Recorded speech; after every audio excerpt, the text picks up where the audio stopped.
Join me today as I go through my process of turning this watercolor painting into a shipwreck animation with Procreate Dreams. Sit back, relax, and let's get into another fun and cozy video.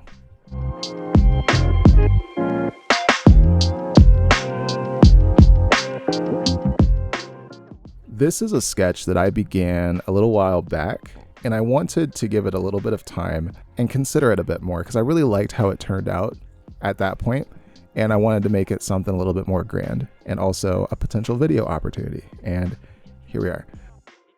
That right side of the ship, I had noticed at first, there's that black part where the cracks kind of turn into this bigger hole.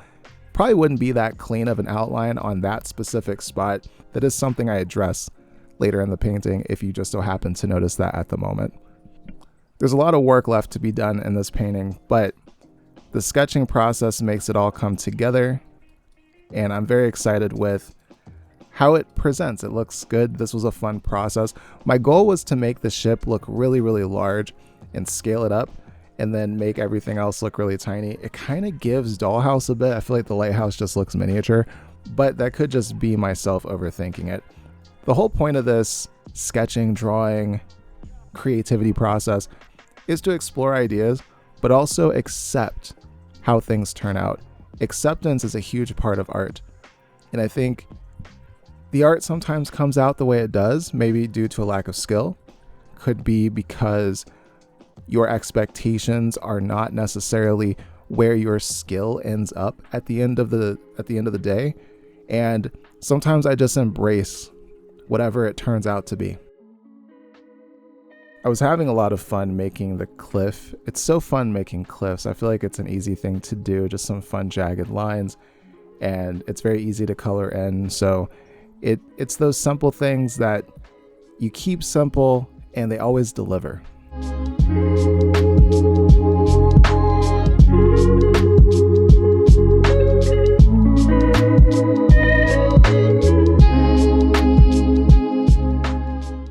I'm using this ink brush pen. It's a Sakura medium-sized brush nib. I think it's just standard ink. I really like this. I got it with a Sketchbox subscription. Not a fan of that subscription service, but I did like the pen that I got that month. I've been using it ever since, so I bought a whole new set of those specifically, and they're just really wonderful. This is 100% watercolor paper. I believe this is, I don't know how to say it, Meeden, I'll link it down below. It's a watercolor block. I believe 11 by 15 is the size.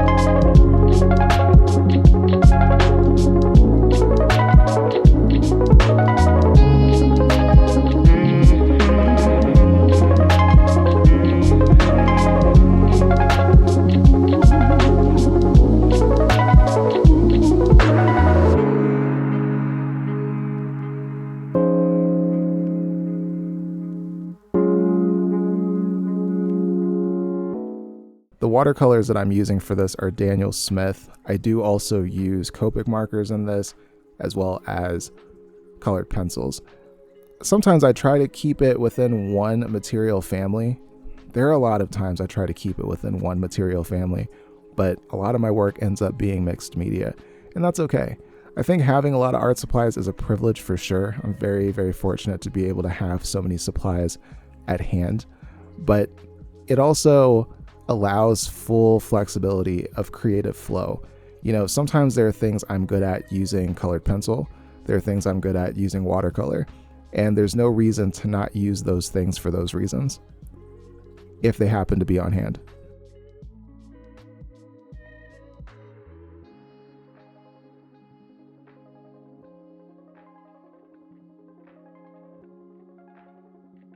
I like Daniel Smith because they have this granulation effect. It adds an interesting texture. I think the colors blend nicely as well. Some of their colors, for example, like Moon Glow, is a mixture of a bunch of different pigments. And when they dry, you get this multicolored, textured wash of color, and it just looks really, really nice. I just really like Daniel Smith's formula. They do a lot of awesome colors, and you can see I have quite a few I've collected over the time that I've been using them. Probably too many. I should mix my colors more, but whatever. For the sky, I'm using a touch of lavender with a deep blue. This lavender color is something I didn't think I would use a lot, but it is really, really good for painting skies, especially, you know, sunsets or even like a cloudy day. I just think it works really, really nice. This painting is set right at the very end of a sunset. So the sun is below the horizon, but it's still slightly glowing in the sky at the horizon line above the ocean, and night is upon us.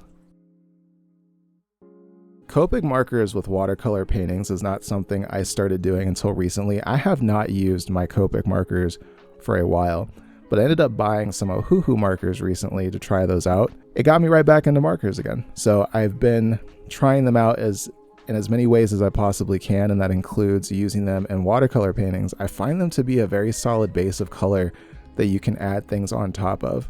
So, or just use by themselves. Copic markers are pretty versatile. I think there's risk using it on watercolor paper, cold press. It could wear down the nib over time and also probably suck out a lot of that ink, but I just used it for a couple things. But what is an art supply if you don't use it? If all the ink gets sucked out, I will just replace it later. No big deal.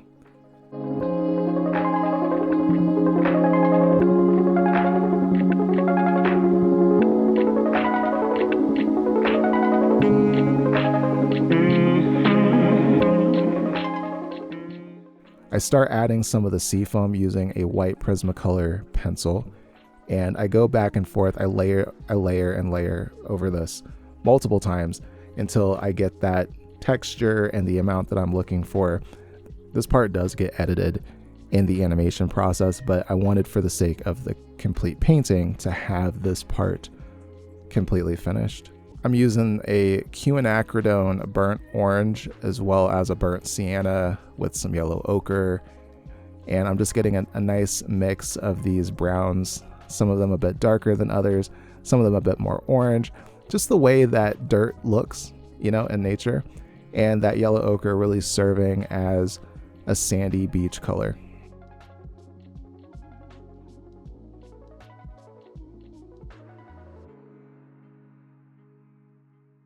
I didn't realize how almost violent the water looks on the right side of the painting. It is kind of waving upward, and it kind of goes in line with the ship, how it's lower on the other side. I didn't do that intentionally, it just so happened to work out that way. But those are those little fun things that happen in the creative process, even stuff you're not thinking about.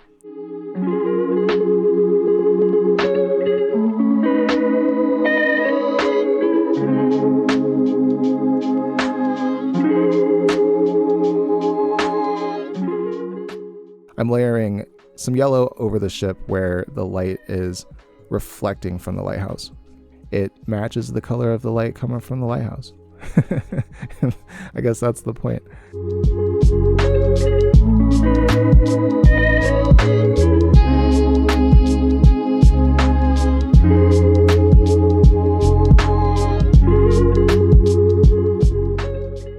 I'm adding all this sea foam to the sides here using the titanium white watercolor, which is really opaque for a watercolor. It does dry a bit clearer, but it's a pretty thick white. One thing is for sure with Daniel Smith, you get a lot of pigment in just one dip.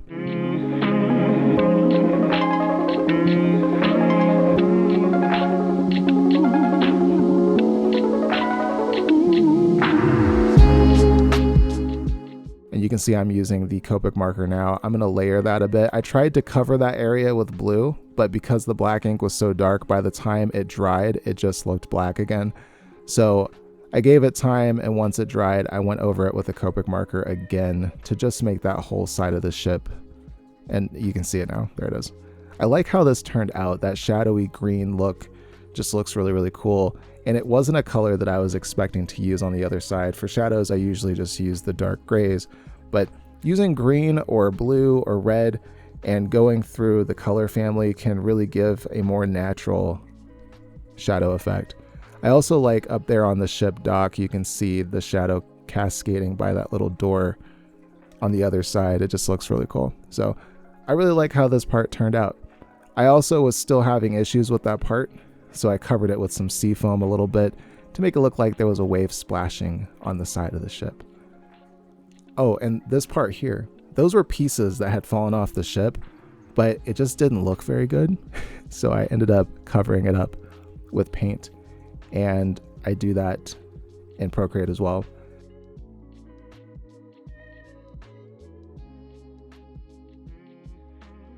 So that's the painting process.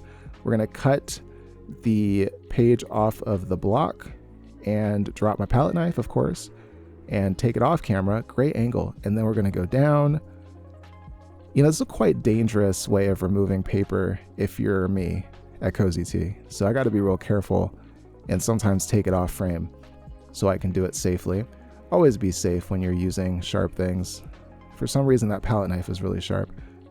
And this is the painting. It looks pretty cool. I like this painting a lot. So we're gonna have some fun with this and turn it into something really, really cool at the end of the video.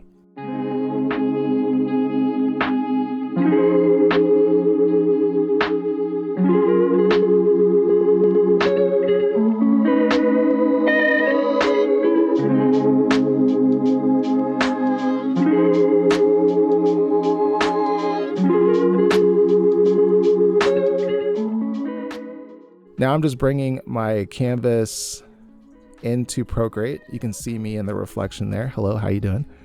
We're gonna go widescreen. I'm recording this as I'm watching it, by the way, so I hope that this new recording style works for you guys. It's less scripted and it just feels a bit more natural.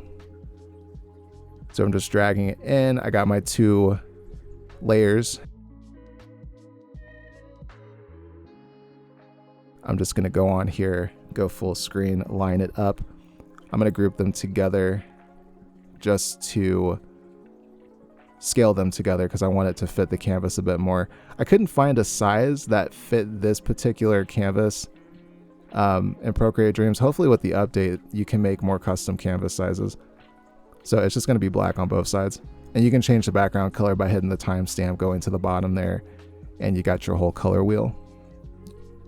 So the first thing I'm moving is the waves, or are the waves. And I apologize here, this part has to be a bit scripted because I'm giving you some tangible information to help. Gotta make this a bit educational. So for the waves, I start off doing it frame by frame just to get that motion of it moving up the shoreline.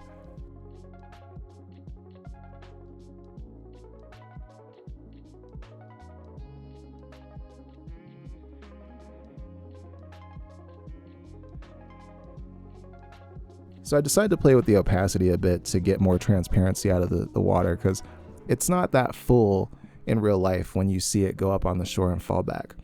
So the first frame I'm just putting at 43%, the next is 60, then 77, and then the last 2 are 100. And then I added a few extra frames to keep going forward.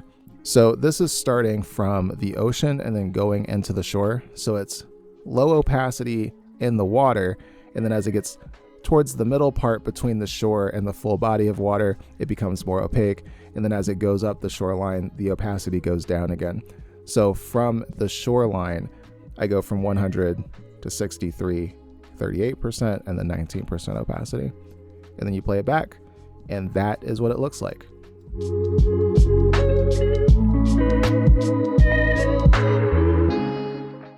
I have this little boy sitting on the cliff and he's gonna be kicking his legs. So I'm just showing you the layers I already did here. You've got 3 frames at the base and then with his leg bent and then straight out.